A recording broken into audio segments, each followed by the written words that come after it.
The 4th of July. A celebration of freedom, fireworks, and independence. But what if, hidden in the fireworks crackling and the night's heat, something far darker was watching? Waiting. I was just a 13-year-old girl, desperate for escape. Someone to talk to. Someone who understood me. And then came Josh, a 15-year-old boy from Australia. We clicked instantly. We talked every night, until the 4th of July weekend, when the phone rang. It was supposed to be the moment I finally heard his voice. But when I picked up, it wasn't Josh who spoke. It was someone else. Someone far darker. I thought I knew who I was talking to, until I learned the truth. Tonight, we're diving into true 4th of July horror stories that actually happened. So stick close and keep watching until the end to find out what happened when I opened the door. I should have never opened.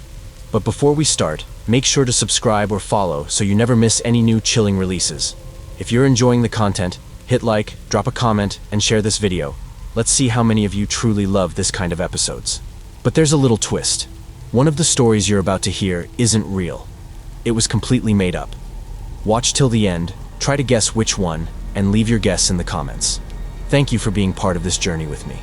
And now, let's dive into the darkness. Together.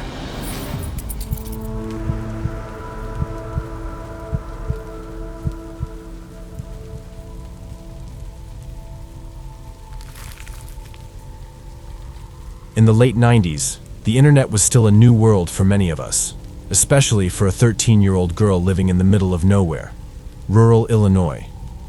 The world beyond our village was foreign, and I had always felt like I was missing out on something bigger. I had lived in 14 different homes by the time I was a freshman in high school, attending multiple schools, and somehow, despite all that change, I remained remarkably naive. My mother had been battling addiction for years, and meth was her drug of choice. If you've ever witnessed someone you love slipping into addiction, you know the heartbreak that accompanies it. The worst part was that she chose those drugs over her children, time and time again. By 1998, she had been married 6 times, and we, her kids, were often left behind, left to fend for ourselves while she spiraled. I cooked meals for my sisters, did their homework with them, and comforted them when they cried for a mother who was never fully there. Yet, despite the chaos and pain, I was still a teenager desperate for affection and normalcy. It was then that my mother married Tom, husband number 7. Tom was the first solid rock we had ever known. He was a tall, kind man who worked hard and made sure we had stability for the first time. I remember the first time I went to his house in a tiny town with a single stop sign. It was so different from the chaos I had known. Tom never yelled or hit anyone. He drank beer, sure, but nothing more. I started to feel like maybe things could be normal. But my mother, always restless, would start arguments. And Tom, always calm, would silently endure. Around this time, I found refuge in the home of Kat, my mother's best friend. Kat had 4 kids, and I loved them like my own family. She also had something I had never seen before, an internet connection. It was dial-up, but it felt like the gateway to a whole new world. I could escape into chat rooms, away from the noise of my own life. That's where I met Josh. He was 15, from Australia, and we clicked immediately. He was kind, thoughtful, and genuinely interested in my life. He didn't just want to know about my body, but about my mind, my feelings. We talked every night for weeks. Then, on the 4th of July weekend, he suggested that we finally talk on the phone. I was ecstatic. But it was my dad's weekend, and I had to fake an illness to avoid family activities. The plan worked, and I was ready to finally hear Josh's voice. I waited, pacing around the house, praying for my dad and stepmom to hurry up and leave.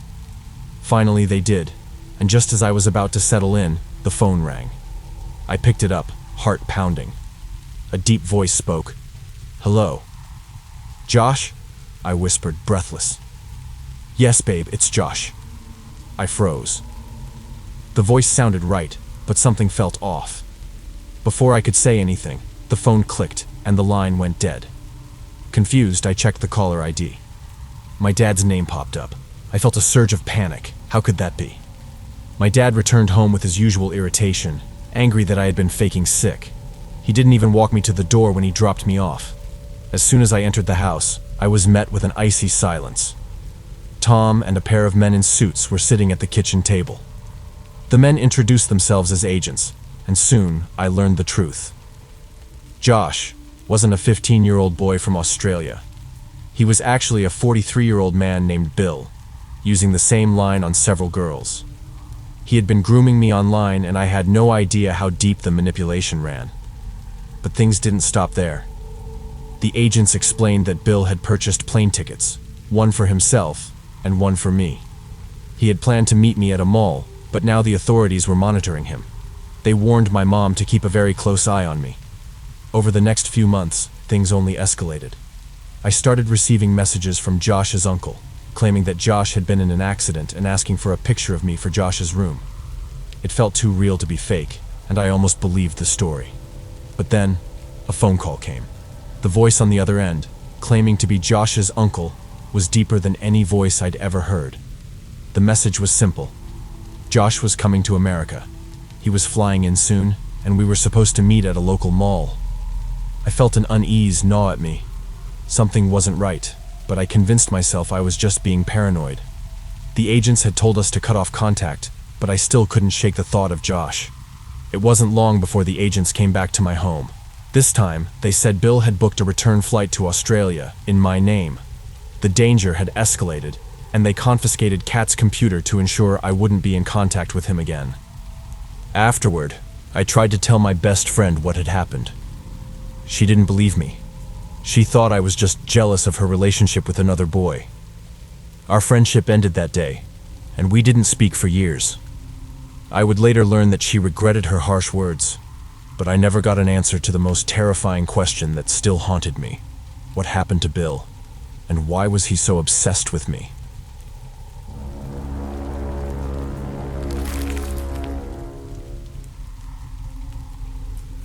It began with fireworks. That's how all good 4th of July stories begin, right?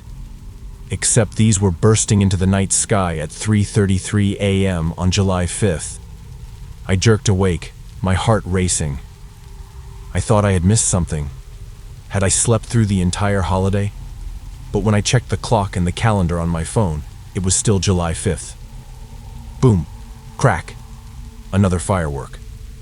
I crept to the window, trying to see what was going on. Through the blinds, I spotted my neighbor Dylan, standing in the middle of the cul-de-sac, shirtless. He was holding a Roman candle like it was some kind of holy artifact. He wasn't smiling. There was no celebration in his stance. He was just staring at my house. Then, without a word, he lit the flare. It shot into the air and fizzled out mid-flight with no bang, just a flash. And then, silence. I slammed the curtain shut. That morning I called Lily, my best friend, who lived 2 streets over in the same neighborhood. Greenfield Heights, a typical quiet suburban neighborhood in Massachusetts. She said she hadn't heard anything strange and brushed it off. "I think the stress is getting to you," she told me. "Just sleep. It's just a long weekend." But when I went to the grocery store, the neighborhood looked frozen in time. Flags still hung from every porch. Folding chairs lined the lawns as if the holiday party had never ended. Kids rode bikes in the street, waving sparklers in broad daylight. A banner hung from the community center that read, "Freedom Day, Day 5. The celebration, it seemed, was still ongoing. That night, I woke up again at 3:33 a.m. This time, it wasn't just Dylan. The entire neighborhood was outside. Everyone stood in perfect silence, like a group of ghostly parade spectators. Each person held a firecracker, a sparkler, or a torch. The only one moving was my son, Ethan, 8 years old. He stood barefoot in our front yard, wearing his pajamas and holding a flag he had never owned before. The glow of the flare illuminated his face, his eyes reflecting a sickly mix of red and blue. I rushed outside and pulled him into my arms. He didn't resist. He didn't speak. Once we were inside, he whispered something. They said, "It's not over." "Who?" I asked, but he didn't answer. "The ones beneath the streets," he muttered again, before falling silent. The next morning, Ethan didn't remember any of it. but he spent the entire day drawing. Over and over, he sketched the same thing, the American flag. But it wasn't right. The stripes were twisted into spirals. One flag had a mouth in the center, grinning wide. It felt wrong. It all felt wrong. That afternoon, I drove to City Hall, hoping to find some answers. The lights were off, but the door stood ajar. Inside, the lobby was filled with picnic tables, half-eaten corn dogs, and wrappers. A loudspeaker blared, "America the Beautiful," on loop. On the wall, someone had scrawled in red marker, "They told us to keep celebrating." In the mayor's office, the TV was on, static. Then, a face appeared. It was smooth, unnatural, with eyes like headlights. It spoke one word: "Continue." Then the screen went black. I drove home in a haze, flags whipping in the wind. As I passed by the houses, something terrifying caught my eye. Each house had a man-sized figure standing inside every front window. They weren't moving. They weren't blinking. They looked like the homeowners, but their eyes were wrong. And there were two of them in every house. One smiling, the other weeping. When I reached home, I found Ethan standing in front of the window. I grabbed him and rushed to pack our bags. Tom, my husband, hadn't come home since the first night, and no one had seen him. When I looked at our house through the window, there were two versions of Tom standing side by side. One was smiling, the other crying. I drove for hours until I ran out of gas. I reached the next town. Flags still fluttered in the streets. Children waved from the sidewalk. I stopped at a gas station. The cashier's face, plastic, literally, was a mannequin's head on a human body. He handed me a hot dog and said, "Freedom doesn't sleep. Freedom doesn't stop." I screamed and left. I eventually found a hotel in a town called Pine Brook, a place that didn't exist on any maps. The woman at the desk welcomed me without question and whispered, "They don't come here yet. We're holding the line." That night, Ethan woke me up, his voice trembling. "They're getting mad." "Who?" I asked, my heart pounding. He pointed to the ceiling. "The ones in the sky." The next day, I snuck into the local HOA office. I found something chilling. The town's records had been corrupted. No paper files, just a single folder on the desktop of the computer. It was called the Liberty Protocol. Inside were the names of every resident, their celebration score, and their status. Most were marked active with a high celebration score. Under my name, however, it read, "Non-compliant, containment imminent." Before I could leave, I heard a knock at the door, then another, then hundreds.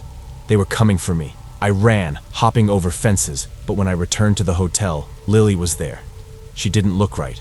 She stood still, her mouth moving, but the voice wasn't hers. It came from the walls. "You will be made festive." I locked myself and Ethan in the bathroom.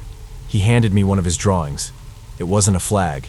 It was me, on fire, waving sparklers. Beneath it, he wrote, "Mom's turn is next." That was 214 4th of Julys ago. It's still July 4th on every calendar. The fireworks still go off at 3:33 a.m. I live in a shed on the outskirts of town now. No one sees me.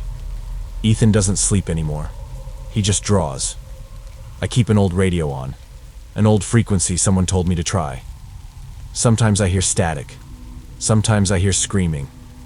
And sometimes, just sometimes, I hear a soft voice whispering, "Happy 4th forever."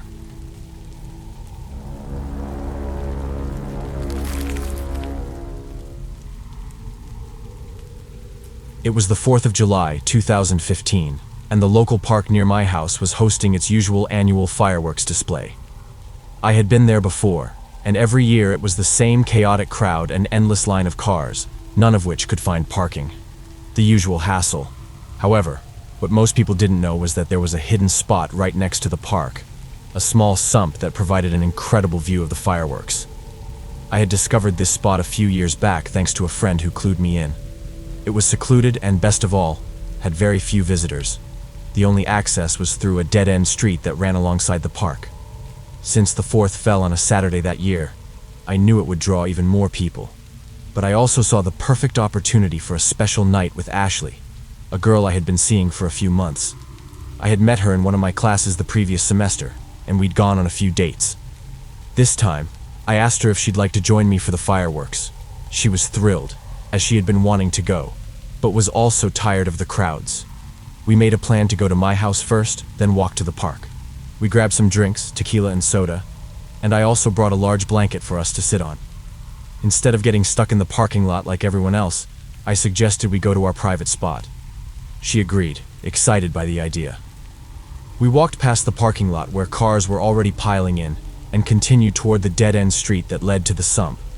The sump was rectangular, surrounded by a wire fence, but getting inside was easy. The gate wasn't even locked. Inside, it was just a collection of trees with a small grassy area at the bottom, the perfect spot to lay out a blanket and watch the show. We made our way to the gate, which I quietly opened, taking care to close it behind us. We descended the hill into the sump, where the ground was already shadowed by the nightfall. By now, it was around 8 p.m., and the fireworks were about to begin. We turned on our phone flashlights, using them as makeshift lamps while we started mixing our drinks. The atmosphere was calm, and from down in the sump, we couldn't hear the noise of the crowd up by the park, only the occasional car horn in the distance. As we sipped our drinks, we suddenly heard a noise, something in the brush behind us. It sounded like someone stepping through the undergrowth. We both froze. I pointed my flashlight in that direction, but it barely cut through the darkness, not enough to make anything out clearly. Ashley asked me if other people might come down here, and I reassured her that it was unlikely. I mentioned that, other than a few friends who knew about this spot, we were probably the only ones who had found it. It was probably just a small animal, I added, trying to calm her down. Then the first fireworks shot into the air, lighting up the entire sky, and for a brief moment, the sump was bathed in light. It was stunning, but also disorienting in the sudden brightness. We continued drinking and watching the show, but just as the excitement of the fireworks died down, we heard it again. This time, a rustling sound from the trees behind us. Ashley didn't seem to hear it, but when I looked back, she asked me what I was looking at. I didn't want to alarm her, so I shrugged and said, "Nothing," even though my gut was telling me otherwise. Paranoia began creeping in, but I tried to push it aside, focusing on the fireworks.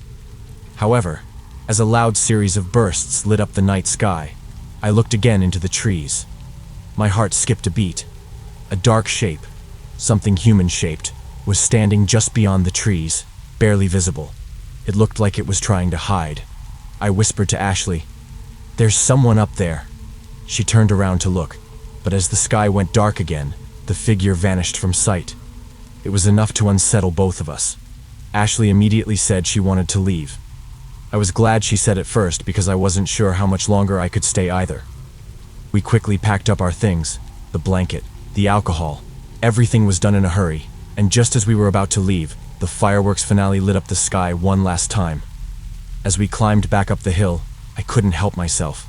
I pointed the flashlight back toward the spot where I had seen the figure. My heart nearly stopped when I saw it again, just behind a large tree, about 10 feet away.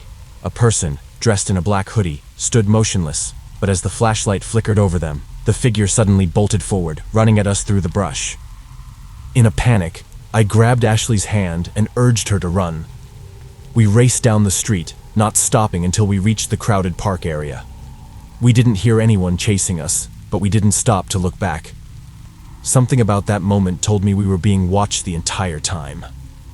That figure in the dark had clearly been following us, and when it started running toward us, it felt like it was ready to hurt us. We never spoke about that night again. I never went back to that sump. Something about it, about that figure, still haunts me.